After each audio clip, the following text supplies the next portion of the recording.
Hello class 7. Welcome to the new series of videos covering the science chapters and topics from the NCERT book. आज हम start करेंगे chapter number 1 जिसका नाम है nutrition in plants और आज के वीडियो में हम पार्ट 1 ऑफ चैप्टर 1 देखेंगे जहां पे हम कवर करेंगे the introduction. All living beings need food as food is the main source of energy and nutrients that our body needs. Nutrients वो केमिकल्स होते हैं जिनके बगैर हमारी बॉडी प्रॉपर्ली काम नहीं करेगी या फिर हमारी बॉडी को प्रोटेक्शन अगेंस्ट डिजीजेस नहीं मिलेंगी. अब जो फूड हम कंज्यूम करते हैं और जो फूड हमारे कंज्यूम करने के बाद हमारा बॉडी यूटिलाइज करता है उस प्रोसेस को बोला जाता है न्यूट्रिशन. बट ये फूड आता कहां से है, कौन बनाता है ये फूड? आंसर बहुत ही सिंपल है, प्लांट्स बनाते हैं food. Those organisms that can use simple substances and make food are called autotrophic organisms. Autos का मतलब होता है सेल्फ और ट्रोफोस का मतलब होता है नरिशमेंट. प्लांट्स को ऑटोट्रोप्स बोला गया है क्योंकि ये सिंपल सब्सटेंसेस से मिलाकर फूड बना सकते हैं. और जो ऑर्गेनिज्म किसी भी तरह से प्लांट्स पे डिपेंडेंट हो डायरेक्टली या इनडायरेक्टली फॉर फूड, उनको हम बोलते हैं हेटेरोट्रॉप्स. हेटेरोस का मीनिंग होता है अदर्स. तो हम सभी एनिमल्स या ह्यूमन बींग्स सभी के सभी हम लोग हेटेरोट्रॉप्स हैं. तो बट ये प्लांट फूड बनाता कैसे है, तो इसको समझने के लिए हमको समझना पड़ेगा थोड़े से डिटेल में प्लांट्स को. तो प्लांट्स के दो पार्ट होते हैं, root system and shoot system. वो पार्ट जो प्लांट्स का जमीन के नीचे ग्रो करता है उसको हम लोग बोलते हैं रूट सिस्टम, जिसमें मेनली होता है रूट ऑफ द प्लांट. वो वाला पार्ट प्लांट का जो जमीन के ऊपर ग्रो करता है उसको हम लोग बोलते हैं शूट सिस्टम, जिसके अंतर्गत stem, leaves, fruits, seeds, flowers सब कुछ आ जाते हैं. रूट्स पानी और मिनरल्स को सॉइल से एब्जॉर्ब करते हैं.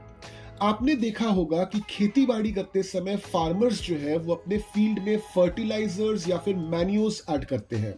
फर्टिलाइजर्स क्या है? ये वो केमिकल्स हैं जो सॉइल की फर्टिलिटी को इंक्रीज करता है. ठीक उसी तरह से मैन्योर्स भी सॉइल की फर्टिलिटी को इंक्रीज करते हैं. दोनों में अंतर क्या है कि फर्टिलाइजर्स जो है वो आर्टिफिशियली बनाए जाते हैं, कारखानों में बनाए जाते हैं, फैक्ट्रीज में बनाए जाते हैं, जबकि मैन्योर जो होता है वो नेचुरल सब्सटेंसेस से बनता है. अगर हमारा सॉइल प्रॉपरली रिच नहीं है मिनरल्स और केमिकल्स में लाइक नाइट्रोजन वगैरह, तो फर्टिलाइजर्स और मैन्योर्स ऐड करके हम उस सॉइल को rich in minerals and chemicals बना देते हैं. रूट के अंदर छोटे छोटे ट्यूब्स होते हैं जिनको हम बोलते हैं वेसल्स. तो रूट जब ये वाटर और केमिकल्स को एब्जॉर्ब करता है तो इन वेसल्स के जरिए इस वाटर और इस मिनरल को शूट सिस्टम तक पहुंचा देता है. अब शूट अगर आपने देखा किसी प्लांट का तो आप देखोगे जनरली शूट जो होता है वो ग्रीन इन कलर होता है. तो ये ग्रीन इन कलर क्यों होता है? ये होता है due to presence of a chemical which is known as chlorophyll. अब देखिए, क्लोरोफिल ही एकमात्र केमिकल नहीं है जो प्लांट्स को कलर देता है. इसके अलावा भी बहुत सारे केमिकल्स हैं जो प्लांट्स को कलर देते हैं, जैसे कैरोटीनॉइड्स हो गया जिसकी वजह से रेड कलर आता है, एंथ्रोसाइनिन जिसकी वजह से भी रेड कलर आता है, बीटासाइनिन जिसकी वजह से वायलेट कलर आता है, और प्रोएंथोसायानिन्स जिसके वजह से ब्राउन कलर आता है. तो ये जितने भी केमिकल्स हैं ये सभी के सभी क्लोरोफिल के साथ ही प्लांट्स के शूट सिस्टम में रहते हैं. अब जो केमिकल ज्यादा होगा उसका कलर प्रीडोमिनेंट हो जाता है. तो आपने बहुत समय देखा होगा कि जो हरे प्लांट्स हैं, हरे प्लांट्स में क्या होता है, बाकी केमिकल्स भी रहते हैं मगर क्लोरोफिल की मात्रा ज्यादा होती है. ठीक उसी तरह से कुछ एक प्लांट्स से डीप रेड कलर के होते हैं, कुछ एक प्लांट्स वायलेट कलर के होते हैं. तो उनमें उनका जो केमिकल होता है वो क्लोरोफिल से ज्यादा होता है, इसलिए हमको दिखता वो प्लांट अलग कलर का है. इसका मतलब ये नहीं कि उस प्लांट में क्लोरोफिल नहीं है. हमको पता है कि sun is the ultimate source of energy for all living beings और ये क्लोरोफिल इस सनलाइट को ट्रैप करने में मदद करता है. लीव के नीचे की तरफ छोटे छोटे ओपनिंग्स होते हैं जिनको हम बोलते हैं स्टोमाटा, और स्टोमाटा के चारों तरफ कुछ सेल्स होते हैं जिनको हम बोलते हैं गार्ड सेल्स. ये गार्ड सेल्स स्टोमाटा को ओपन और क्लोज करने में मदद करते हैं. स्टोमाटा के जरिए प्लांट हवा में प्रेजेंट कार्बन डाइऑक्साइड को एब्जॉर्ब करता है. अब हमने एक टर्म यूज किया सेल. तो सेल का मतलब क्या है समझ लीजिए. जैसे एक बिल्डिंग बनाने के लिए हमको ईंट चाहिए, ब्रिक चाहिए, ठीक उसी तरह से cell is the smallest building block in the body of any living organism. ये सेल्स इतने छोटे होते हैं कि उनको हम सिर्फ और सिर्फ माइक्रोस्कोप के नीचे ही देख सकते हैं। सेल की आउटर बाउंड्री बहुत ही पतली होती है जिसको हम लोग बोलते हैं सेल मेम्ब्रेन, और सेल के अंदर एक छोटा सा स्फेरिकल स्ट्रक्चर होता है जिसको हम लोग बोलते हैं न्यूक्लियस, और न्यूक्लियस के चारों ओर एक जेली जैसा सब्सटेंस होता है जिसको हम लोग बोलते हैं साइटोप्लाज्म। रूट से आ रहे वेसल्स वाटर और मिनरल्स कैरी कर रहे हैं। ये वेसल्स अल्टीमेटली आकर लीव्स पे खत्म हो जाते हैं, यानी कि जो वाटर और मिनरल्स ये वेसल्स लेके आए उनको ये लीव्स तक पहुंचा देते हैं। सनलाइट ऑलरेडी ट्रैप कर लिया है क्लोरोफिल ने, तो इस सनलाइट के जरिए एक सिंथेसिस होता है, केमिकल रिएक्शन होता है वाटर और कार्बन डाइऑक्साइड में, जिसके जरिए फूड बनता है, और ये फूड आखिरकार जाके in form of carbohydrate store हो जाता है प्लांट की बॉडी में। इस प्रोसेस के दौरान ऑक्सीजन भी रिलीज होता है। This synthesis happens in presence of sunlight and so it is called photosynthesis, क्योंकि फोटो का मतलब है सनलाइट और सिंथेसिस का मतलब है to make something. So by photosynthesis plants make food. The carbohydrate जो प्लांट ने बनाया ये प्लांट के बॉडी में स्टोर हो जाता है इन फॉर्म ऑफ स्टार्च।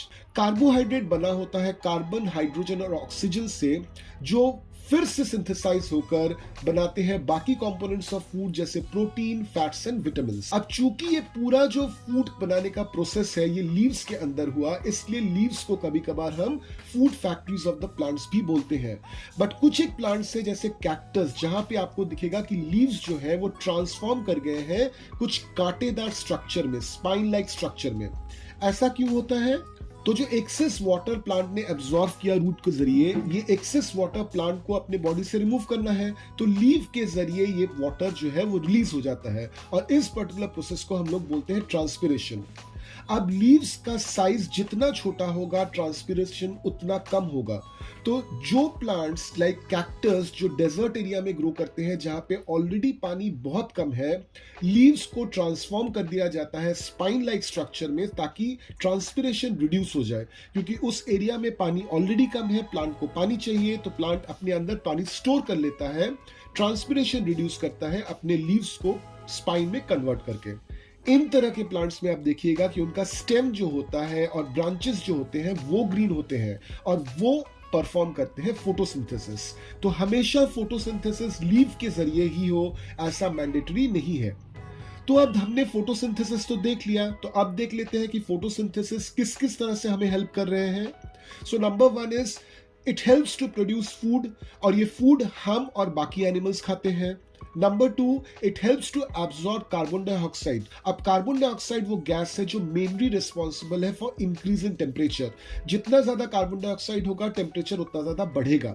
तो प्लांट्स जब फोटोसिंथेसिस के समय कार्बन डाइऑक्साइड को एब्जॉर्ब करते हैं तो वो क्या करते हैं कि कार्बन डाइऑक्साइड के लेवल को भी एटमॉस्फेयर में कम कर देते हैं, और इसलिए एटमॉस्फेयर कूल हो जाता है। तो इसलिए आप देखिएगा कि जिन जगहों पे बहुत सारे पेड़ लगे होते हैं वहां पे थोड़ी सी ठंडक रहती है। The third thing is it helps in providing oxygen, without which life is not possible on Earth. Oxygen एक बाई प्रोडक्ट है फोटोसिंथेसिस का, तो फोटोसिंथेसिस जब होता है ऑक्सीजन रिलीज होता है, और ऑक्सीजन की वजह से ही अर्थ पे लाइफ पॉसिबल हो पाया है। पेज 3 पे दिए हुए एक्टिविटी 1.1 को आप कर सकते हो खुद से।